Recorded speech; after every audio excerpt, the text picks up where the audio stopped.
दादी मुस्कुराई और लड़की से कहा कि वह उम्मीद करती हैं कि वह जल्द ही गठबंधन के लड़के से सगाई कर लेगी, जिससे लड़की पूरी तरह से भ्रमित होकर ठिठक गई। चालाक औरत गुस्से में फट पड़ी और पूछा कि उसकी शादी क्यों छीनी जा रही है, लेकिन दादी शांत रहकर कहती हैं कि सबसे अमीर परिवार के साथ गठबंधन हमेशा लड़की के लिए तय था और अब वह अपना सही हकदार पा रही है। चालाक औरत लड़की का मजाक उड़ाती है, लेकिन दादी अपनी बात में अडिग रहती हैं। माँ उसे शांत रहने का इशारा करती है और दादी पर पक्षपात का आरोप लगाती है, लेकिन लड़की परवाह किए बिना फोन पर खेलती रहती है। जैसे ही उसे लड़के का नाम सुनाई देता है जिसे वह छोड़ने वाली थी, वह उसका नंबर डिलीट कर देती है और खुशी खुशी कल सगाई के लिए तैयार हो जाती है, लेकिन कहती है कि सगाई होने वाली है चालाक औरत की। सगाई के दिन लड़की मोटरसाइकिल पर होटल आती है, जो देखकर तीसरा भाई हैरान रह जाता है और उसे तुरंत 5 करोड़ की बाइक का चाबी दे देता है। चालाक औरत मेकअप बिगाड़ने की शिकायत करती है। माँ गुस्से में लड़की पर हाथ उठाती है, लेकिन वह आसानी से बच जाती है और तीसरा भाई उसे रोक लेता है। माँ उसे थप्पड़ मारती है, लेकिन तीसरा भाई बिना डरे बोलता है कि जब तक वह है लड़की को छू नहीं सकती। गुस्से में माँ चालाक औरत को हॉल में खींच ले जाती है। सगाई भोज में दूल्हा गायब है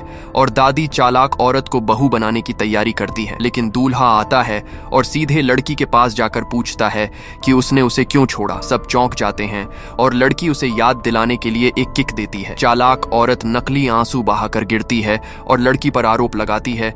माँ उसे बिना सवाल किए थप्पड़ मारती है, लेकिन तीसरा भाई फिर रोकता है। सीईओ आगे आता है, लेकिन दादी उसे रोकती है। चालाक औरत हाथ उठाती है, लेकिन सीईओ उसे थप्पड़ मारकर दूर कर देता है और सबके सामने सच बताता है कि उसकी सगाई हमेशा लड़की से ही तय थी। बड़ा भाई चिल्लाता है कि लड़की ने सगाई चुरा ली और उसे छोड़ना होगा, नहीं तो परिवार से बाहर किया जाएगा। सीईओ ठंडी हंसी के साथ उसे एक किक मार देता है। चालाक औरत दिखावा करती है कि वह छोड़ने को तैयार है, लेकिन लड़की हंसती है, किसी की अनुमति नहीं लेती और सीईओ से कहती है कि दूर रहे, फिर पीछे मुड़े बिना चली जाती है। तीसरा भाई गर्व से उसे देखता है और दादी उसके कान खींचते हुए कहती हैं कि उसे रोकने से लड़की का समय बर्बाद हुआ।